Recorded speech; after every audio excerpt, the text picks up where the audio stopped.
Hello everybody, this is Gemini Jets 1975 coming at you with another video today. This is installment number 2 of Flight Schedule Sunday, and as you can see in the video, I will be doing United Airlines today. I have two very special assistants in the background. I've got Aviation Winnipeg, say hello. Hello. Hello. And then I've got Bryce Augustiniak, say hello. Hi. Alright guys, and thank you guys for joining me today, and here we go with second video of the timetable or flight schedule Sunday. So United Airlines, this is my first timetable, is from April 2nd of 1979, and it's really not terribly fancy. There are some really cool features of older timetables though. You've got symbols on here that tell you what kind of service and if any and where a connection's being made, instead of having an index in the back of the timetable like some of the airlines do later on. So right here you have symbols for cocktails, and then the little knife and fork there for meal service, and then on the last column you have connections, or 0 for non-stop. So 1979, a little bit of background about United. They didn't really have any hubs yet per se, because they weren't really known for being a hub and spoke airline yet. It was soon to change, and quite rapidly. But if you make a map off of this timetable, you can kind of see where hubs are starting, but they're not quite the same as what they look like, now, or not too far in the future. And also back here on the back on this one, there's not really anything exciting on this one. This right here is United Freighter Service. They use the old style, I can't remember what format this is called, but I do have one of the airlines I'm going to do in the future. They have a timetable that is almost completely in this format, and it's kind of confusing, but like up here, if you start off, you've got New York Kennedy, and then you follow the line from 320 on down, and wherever the arrow stops at San Francisco arrive, then that's where that flight goes to. So you have lines and columns instead of actually telling you from city to city. So it's a little bit more confusing this way, but that was 1979. And then next up, 1982, doesn't really change that much. The map is very similar. They've just added some cities. You just can't see it very well because of the terminal maps that they have. But at this particular moment, Denver stapled in, because this was before DIA opened. DIA opened in, don't quote me on this, but it was either 90 or 92, something like that. But anyway, here is the terminal that they used at Denver, and then this one is the Chicago O'Hare. United was actually bigger than American at Chicago for a long time. So, and then next, this one is 1984. The cool thing about this timetable, I actually have a trivia question in the past that dealt with this particular feature. United was the first airline to fly to all 50 states, and that was with mainline aircraft. So they actually have a route map in here that is fold out, and it has the lines on it, and it's incredibly dense and complicated. But every single one of these lines, because they didn't even have United Express until later on, every single one of these lines is mainline, and it's absolutely crazy. So you have Alaska, of course, there's Canada. They actually flew mainline into Winnipeg, FYI. So there's a Actually, maybe not, because it doesn't actually connect with Winnipeg, but it does go by it, and it shows it. Calgary, Edmonton, out of San Francisco, and Austin to Corpus Christi. And then you have Toronto, and actually they didn't even fly to Montreal, so that's kind of a little interesting. But if some of you airline geeks out there, airline history buffs, this is back when United actually operated a hub at Cleveland. And what happened was United pulled out, and then Continental came in to take their place. And, well, I won't mention what happened after that, because we all kind of know that. But United had a hub there, and then when United left, Continental took over. So, but this is a very nice feature of some timetables during this period, U.S. Airlines, where they would actually put a route map with the lines in it. Because usually they just put a map with the destinations, and that's boring and stupid as far as I'm concerned. But anyway, you just flip through the pages here. It doesn't have quite the same info as the one from 1979 does, but that does tell you what stops and or connections you're going to make. And then double check to make sure, because if it's in here, it's going to be incredibly tiny print. Let's see. United Airline Vacations. United was one of the largest, if not the largest, airline to Hawaii from the United States for a long, long time. They would kind of trade off with Pan Am. Pan Am flew a lot too, but United was the biggest to Hawaii. They may still be. Anyway, there is no information in the back, so unfortunately all you get is stops and connections. And then, so that was the first to all 50 states. And then in 1984, this was a little bit, actually this was before. This particular timetable does not have a fold-out route map. Well, yeah, it does. I take that back. I'm stupid. So this one is almost exactly like that one I just showed you. So somebody's laughing in the background because I made a mistake here. Anyway, a little more United Airlines background. This was soon after United began flying to the Pacific for the first time, and United actually flew to the Pacific before they flew over the Atlantic. So you have the first international flights were actually to Mexico, interesting enough, and then they started Seattle to Tokyo and Hong Kong, and then very, very soon after this, in fact, the next year, in 85 is when they purchased Pan Am's Pacific division. I do not have that timetable. It's actually, when you find it on eBay, it's actually a little more expensive than most regular timetables because that's a landmark point in history. So, but this timetable here shows you the routes that they got from Pan Am.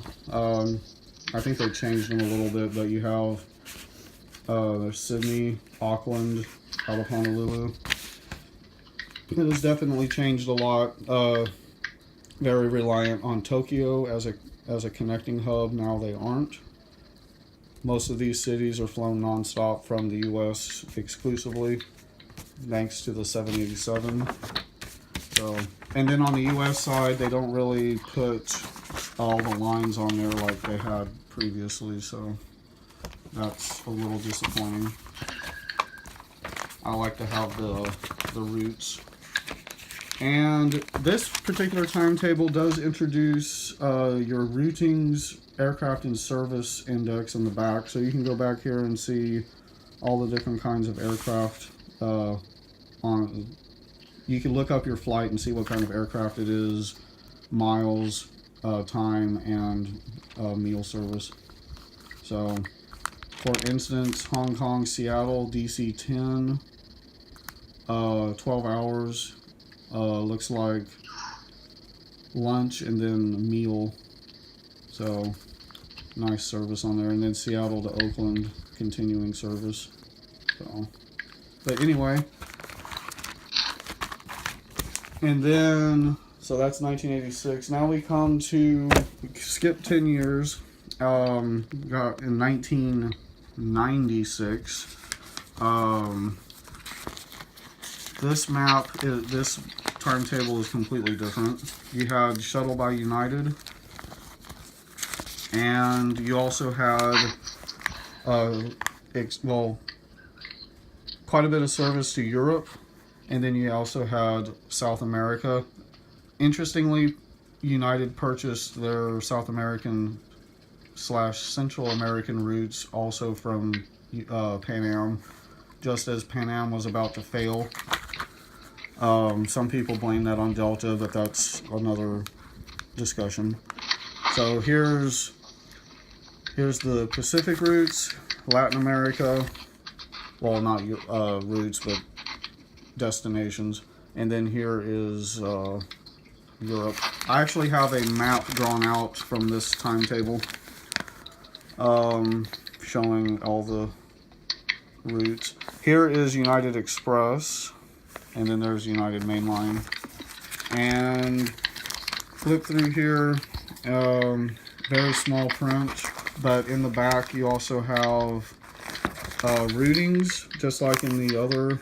So all of the every single flight in here, including code shares. And then you have seat diagrams showing you kind of where you would be. But this is, again, the days before the internet. Actually, the internet just started, so, but you didn't really have all of these features on the website, so they still, timetables still kind of had a place, unlike now. So 744, 747 100, 767 300, 747 200, so they still have a lot of the oldies. DC 10s, 777s. So, and then next, their timetables kept getting thicker. Just wait until we get to the last one. This one here is 1998. There's really no change here, except if you go to, well, yeah, Pacific has changed a little bit, but there's not a whole lot of change. 1999 got a little bit thicker than 1998. So these timetables kept getting thicker. These have more and more code shares in them, so they get thicker and thicker. Timetable, or the the maps are the same as they were in the previous timetable. And there's information about Star Alliance, different things like that. Okay, this right here is in 1999. Whoops, 1999 when United first opened their LAX hub officially. And there's a nice picture of the control tower, or the, well, yeah, the restaurant. The, you know, the iconic building on LAX property. Okay. You flip through here. It's a very thick and cumbersome timetable. And let's see. I always like to get the next United timetable because I wanted to see how many pages it was to see if it would beat the last one. I was rooting for them to get thicker and thicker. Okay. What do we have here? Alright, I know these diagrams are in here somewhere. I'm not going crazy yet. Okay, there's your flight routings, of course. Let's look at something here. I believe they were still flying round the world service. Actually, you know what? Oh, you know what? I'm bad. I need to go back and show you that. Okay, because United actually had round the world flights. This is one of the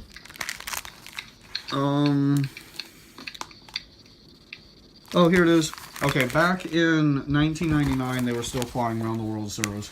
So right here, flights 1 and 2, you had Delhi to Heathrow. Heathrow, this would be westbound. Delhi to Heathrow, Heathrow to JFK, JFK to LAX, LAX to Hong Kong, and Hong Kong to Delhi. And then in reverse, actually no, that's not reverse. 1 and 2 were in the same direction. Let's see here. I thought they were reverse. But very, very interesting here. Actually, yes it is. Duh. Okay. Delhi, Hong Kong, Hong Kong, LAX, LAX, JFK. So yes, that is, I was correct.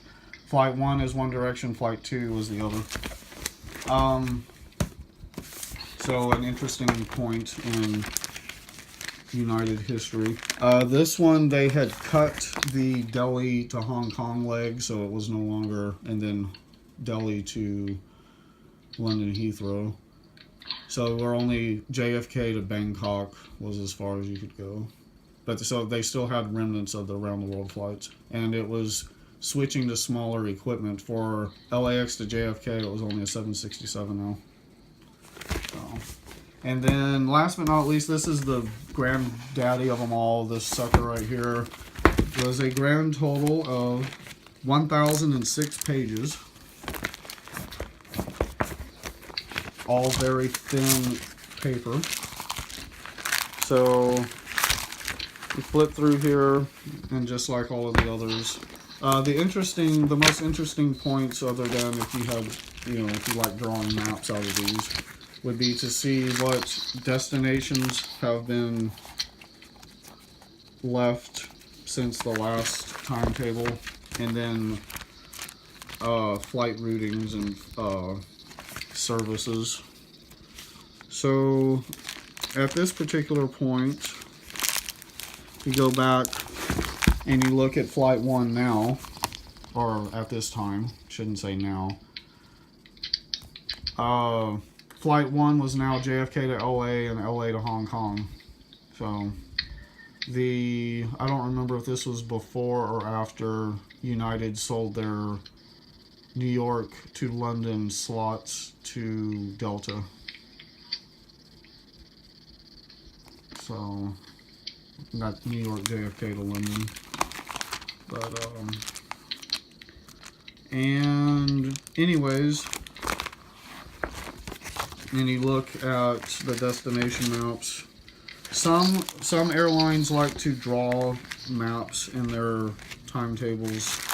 Unfortunately, United didn't for most of the time. So maybe early on, but once you get to the 80s, there was only a short time span that they actually drew route maps.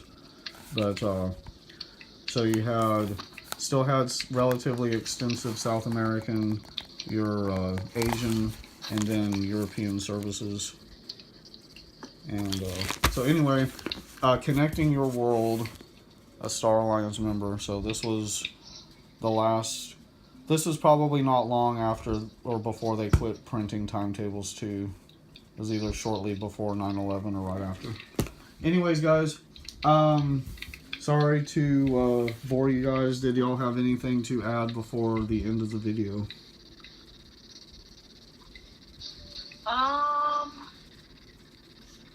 I don't think so. Okay, awesome. Thank you to Aviation Winnipeg and to Bryce Augustiniak for joining me today. And please, guys, go subscribe to these channels. You will not be disappointed. Fantastic content, fantastic videos. So do me a favor, go subscribe. Of course, next weekend I will have another edition of this series.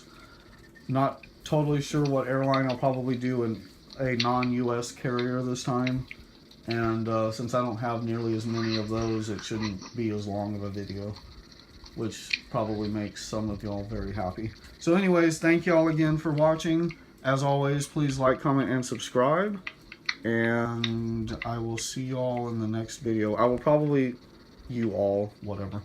I will probably do a model review later. And then, anyways, thanks guys so much, and I will see you all in the next video.